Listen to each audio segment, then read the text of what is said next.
नमस्कार दोस्तों, स्वागत है आप सभी लोगों का अनिल योगशाला में। दोस्तों, आज हम एक ऐसी बीमारी के बारे में चर्चा कर रहे हैं जो बहुत लोगों को इफेक्ट कर रही है।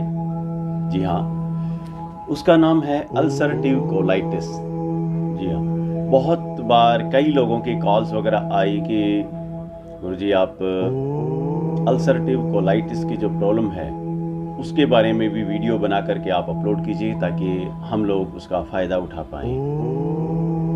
थोड़ा बिजी शेड्यूल होने के कारण मैं ये अपलोड नहीं कर पा रहा था, तो आज थोड़ा मुझे टाइम मिल गया क्योंकि आज संडे भी है, तो सोचा क्यों ना बहुत दिनों से जो रिक्वायरमेंट है उसको पूरा कर दिया जाए। आइए अब हम ये जान लेते हैं अल्सरेटिव कोलाइटिस होती क्या है और किस प्रकार होती है, पैदा क्यों होती है हमारे शरीर में, इसके कारण क्या है, उसके बाद उसका निवारण देखेंगे। पहले कारण देख लेते हैं, फिर निवारण करते हैं। दोस्तों, अल्सरेटिव कोलाइटिस जो है हमारी आंतों के अंदर जो झिल्लियाँ होती हैं, बारीक जो झिल्लियों की जो लेयर होती है उसमें सूजन आ जाती है और बहुत दिनों तक वो जब सूजन हो जाती है तो छोटी छोटी उनके अंदर घाव भी होना स्टार्ट हो जाते हैं।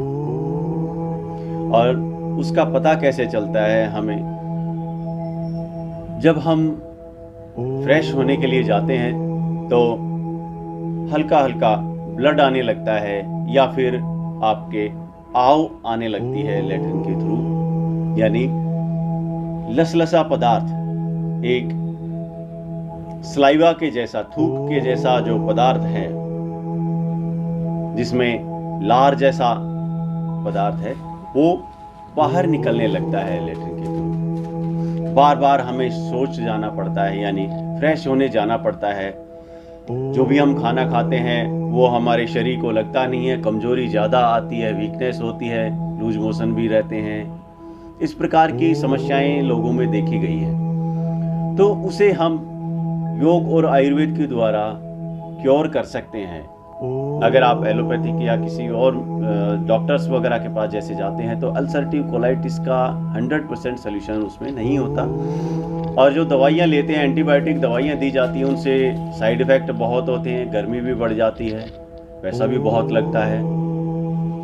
तो इसके लिए योग और आयुर्वेद सबसे आसान और सही तरीका है जिसका कोई साइड इफ़ेक्ट नहीं है और पूरे तरीके से हम उसे कंट्रोल कर सकते हैं। तो दोस्तों, अब हम ये जान चुके हैं कि अल्सरेटिव कोलाइटिस होती क्यों है, कैसी होती है ये। अब इसके पैदा होने का कारण क्या होता है ये तो हम जान चुके हैं, बीमारी के लक्षण। जब हम खाना पीना जो हमारा है दोस्तों, जो दिनचर्या है वो बदल जाती है हमारी, जैसा कि होना चाहिए उसके अकॉर्डिंग वो नहीं होती, और हम ज़्यादा मिर्च मसाले खाते हैं, अल्कोहल का यूज़ ज़्यादा करते हैं, तो उसके कारण भी हमें ज़्यादा जो है ये समस्या पैदा हो जाती है हमारे शरीर के अंदर। या फिर ओवर सीटिंग के कारण आपको फ्रेश होने का मौसम बन रहा है और आप फ्रेश नहीं हो रहे हैं और आपने अपनी सोच को बार बार रोका है, और आपकी आदत है कि जब आपकी सोच आती है तो उसे आप रोक लेते हैं, टाइम से फ्रेश नहीं होते, या कॉन्स्टिपेशन रहती है, आपको कंटिन्यू कॉन्स्टिपेशन रहे, प्रॉपर फ्रेश नहीं होते और ज़्यादा जोर लगा करके आपको फ्रेश होने की आदत है। इस प्रकार की जो हमारी दिनचर्या है या ऐसी आदतें हैं तो उनके कारण अल्सरेटिव कोलाइटिस स्टार्ट हो जाता है। सबसे पहले वो अल्सर में स्टार्ट होता है, अल्सर जब लंबी टाइम तक चल जाता है तो अल्सरेटिव कोलाइटिस में कन्वर्ट हो जाता है, या डायरेक्टली अल्सरेटिव कोलाइटिस की प्रॉब्लम स्टार्ट हो जाती है। तो दोस्तों, ये थे कारण और बीमारी के लक्षण। अब हम निवारण की तरफ चलते हैं। अब देखते हैं कि निवारण क्या है, योग में और आयुर्वेद में क्या विधान बताया गया है अल्सरेटिव कोलाइटिस का।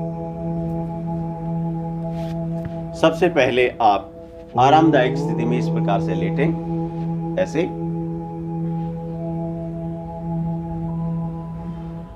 लंबी गहरी सांसें ले लें।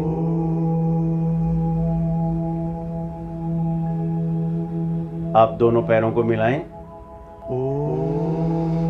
श्वास भरें और दोनों पैर इस प्रकार से मोड़ें, पवन मुक्तासन करें। ये ऐसे बांध लें, गर्दन को उठा लें और घुटनों पे लगाएं। पवन मुक्तासन में मूल बंद लगाना है साथ में। इसके मूल बंद का मतलब है आपके पोटी वाली जगह, जिसे एनस कहते हैं, गुदा कहा जाता है, जिस उसको आपको टाइट करना है, खींचना है और पवन मुक्तासन में श्वास निकाल के रोक लेना है।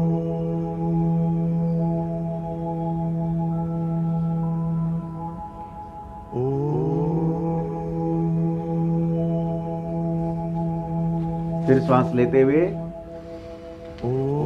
आसन को खोल देना है, मूल बंद भी साथ में छोड़ देना है।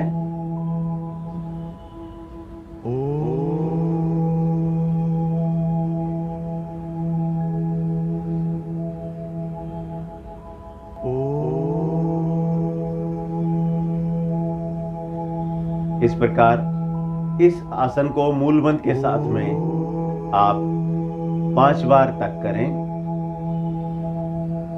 अपनी क्षमता के अकॉर्डिंग करें, जितनी आपकी कैपेसिटी है आप उतनी देर इसे करें। अब इसके बाद हम दूसरा आसन कर लेते हैं, जो कि उसका नाम हलासन है। श्वास भरें,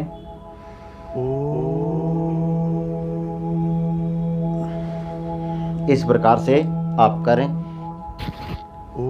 सांसें लेते रहें। कमर पे हाथ भी लगा सकते हैं ऐसे।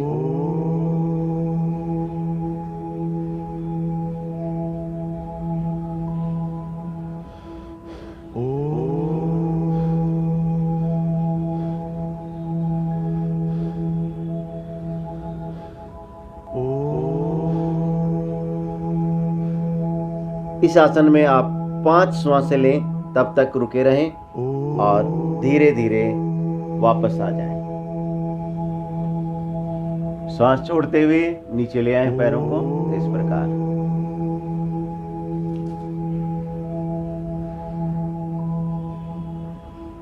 आने के बाद रेस्ट करें, लंबी गहरी श्वासें लें धीरे धीरे।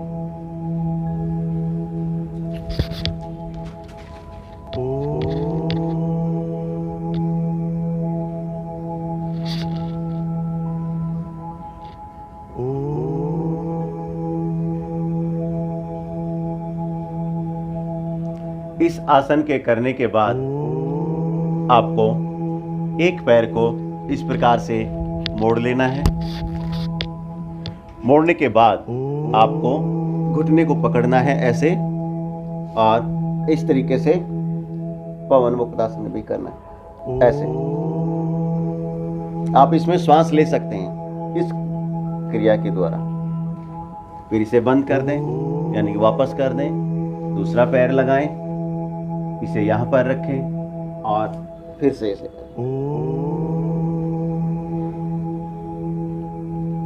इस प्रकार। इस क्रिया को भी आप 3 से 5 बार करें और फिर रेस्ट करें।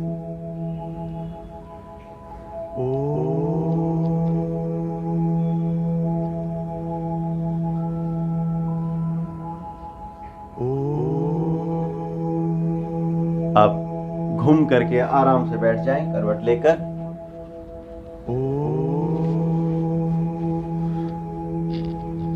दोनों पैरों को इस प्रकार सीधा कर दें। श्वास भरें, इस प्रकार, और श्वास लेते हुए वापस आ जाएं। अगर ये आसन ना हो तो सुलभ पश्चिमोत्तानासन भी आप कर सकते हैं। वो इस प्रकार होगा, आप दोनों घुटनों को ऐसे मोड़ लें और इन जांघों के ऊपर आपको ऐसे लेट जाना है। पैरों पे ऐसे हाथ फंसा लीजिए। अब धीरे धीरे इस प्रकार जाएं ऐसे। अगर इतना होता है तो इतना ही करें।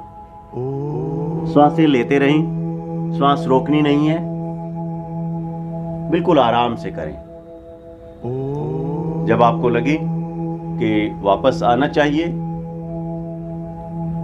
कैपेसिटी आपकी खत्म हो रही है, तो धीरे से आप वापस आ जाएं। इस आसन के करने के बाद आप एक पाद सुप्त वज्रासन करें। इस प्रकार से पैर को बाहर निकाल लें और आराम से ऐसे लेट जाएं, जितना हो उतना। इस प्रकार से ये, अगर मोटे लोग हैं जिनको ये पैर फोल्ड नहीं किया जा सकता, तो आप एक तकिया लगा लें। तकिया लगा करके फिर आप ऐसे करें, ऐसे। सुप्त वज्रासन में भी आप मूल बंद जरूर लगाएं। फिर आप ऐसे कोहनियों का सहारा लेते हुए करवट लेकर के बैठ जाएं। फिर दूसरे पैर से करें, मैं इधर से दिखा रहा हूं, ऐसे, इस प्रकार।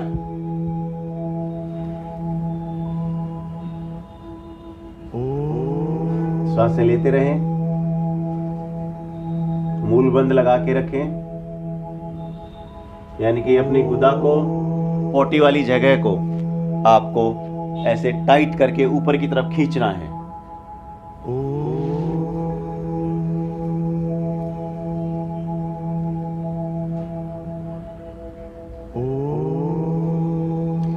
इसके करने से धीरे धीरे आपके जो अल्सरेटिव कोलाइटिस है उसमें आराम मिलने लगेगा। जो ब्लड है, जो आव आती है, वो धीरे धीरे कम होते हुए बिल्कुल बंद हो जाएगी।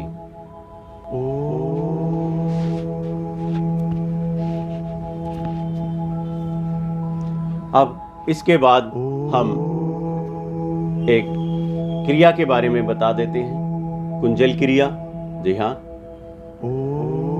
कुंजल क्रिया का डिस्क्रिप्शन में, उसका जो लिंक है हमारे डिस्क्रिप्शन के अंदर उसका लिंक डाल देंगे। तो आप जो उस लिंक को क्लिक करेंगे तो आप कुंजल क्रिया के वो वीडियो जो हमने अपलोड करी थी उसे आप देख पाएंगे और अच्छे से करें। अल्सरेटिव कोलाइटिस की जिनको प्रॉब्लम है वो कुंजल क्रिया रोजाना करें, डेली करनी है आपको, लगातार करें जब तक कि आपकी समस्या ठीक ना हो जाए। धीरे धीरे जब आप रेगुलर कुंजल क्रिया करेंगे तो नमक, एक हफ्ते के बाद में आपको नमक को थोड़ा कम करते हुए बंद कर देना है नमक, फिर खाली गर्म पानी से आपको कुंजल क्रिया करनी है। अब आ जाते हैं आयुर्वेद में क्या विधान है। आयुर्वेद में जामुन, जी हाँ, जामुन के जो कोपलें होती हैं, जो कच्चे पत्ते होते हैं, उन पत्तों को आप थोड़े से पत्ते ले लें, 10 से 12 पत्ते ले लें और उनको थोड़ा सा पीस लें। पीसने के बाद में पानी के अंदर उसे मिक्स कर लें। मिक्स करके और 2 मिनट के लिए आप उसे रख दीजिए। उसके बाद उस पानी को आप खाली पेट पी लिया करें। ऐसा करने से अल्सरेटिव कोलाइटिस में आराम मिलता है। दूसरा, जामुन खाएं। मौसम, अब जामुन का मौसम चल रहा है तो आप जामुन का यूज करें, खूब जामुन खाएं। और जामुन की जो गुठली है आप उसे भी संभाल करके रख लें, छाया में सुखा लें, धूप में नहीं सुखाना है उसको। धूप में सुखाने से उसका जो औषधीय गुण है वो खत्म हो जाता है। और जामुन की गुठलियां जब सूख जाएं तो आप उनका पाउडर बना लें, अच्छे से कूटकर या मिक्सी में ग्राइंड करके बारीक पाउडर बना लें। उस पाउडर का आधा से 1 चम्मच रोजाना खाली पेट नॉर्मल पानी के साथ ले लिया करें। तो इससे भी काफी हद तक अल्सरेटिव कोलाइटिस में आराम मिलता है और धीरे धीरे वो ठीक होना स्टार्ट हो जाती है। तो आइए अब हम दूसरा आसन कर लेते हैं अल्सरेटिव कोलाइटिस के लिए। मैं आपको बैक साइड से दिखाता हूं किस प्रकार से रहेगा।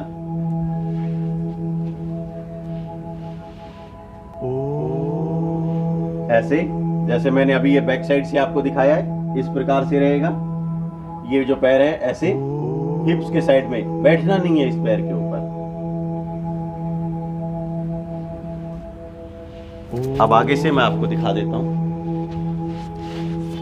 ये ऐसे रखें और दूसरा पैर आपको दिखेगा प्रॉपर। दूसरा पैर इसके ऊपर ऐसे रखें। अब क्रॉस में अगर राइट लेग आपने ऊपर किया है तो लेफ्ट जो हैंड है वो राइट लेग के राइट साइड में इस प्रकार से ऐसे पकड़ें, इस प्रकार से ये रखा। अब इस हाथ को आप इस प्रकार रख सकते हैं या ऐसे कमर पे भी लपेट सकते हैं। ऐसे कमर पे ना लपेटा जाए तो हाथ को ऐसे रखें और इस प्रकार इस वाले हाथ से इस पैर को ऐसे धक्का लगाना है और सहारा लेकर पीछे घूमना है।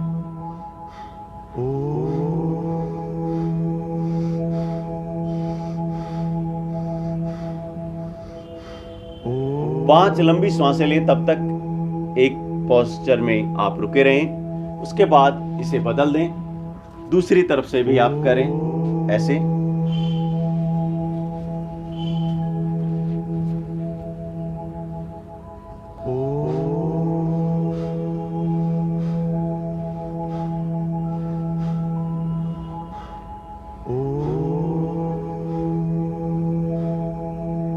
इस प्रकार से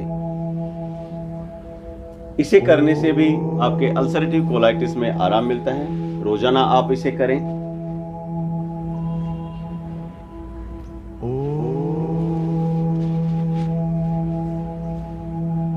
अब आ जाते हैं हमारे खाने पीने का जो तरीका है, क्या परहेज किया जा सकता है, प्रिकॉशंस हम क्या ले सकते हैं, खाना किस प्रकार का होना चाहिए, क्योंकि अल्सरेटिव कोलाइटिस की जो प्रॉब्लम है उसमें खाने पीने का जो हमारी जो डाइट है उसकी बहुत अहम भूमिका होती है।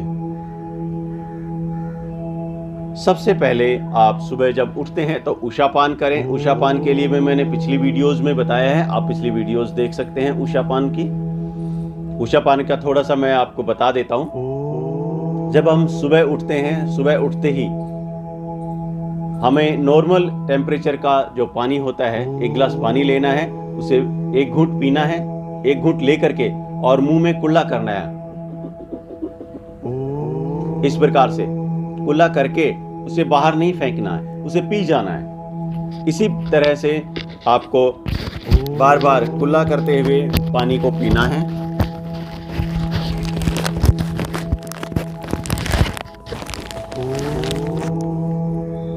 एक गिलास पानी को इसी प्रकार से पीना है और पूरे दिन में जब भी आप पानी पिएंगे तो फ्रिज का पानी आपको नहीं पीना है, बर्फ का पानी ठंडा जो है वो नहीं लेना है।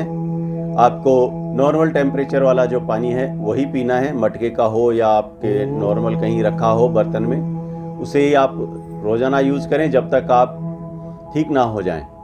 उसके बाद में मिर्च मसाले आपको कम करने होंगे। लाल मिर्ची आप बंद कर दीजिए। लाल मिर्ची की जगह पे आप काली मिर्च का यूज कर सकते हैं, काले नमक का या सेंधे नमक का यूज कर सकते हैं। सफ़ेद वाला जो नमक है जो मार्केट में अवेलेबल होता है वो वाला नमक भी आपको बिल्कुल बंद कर देना है।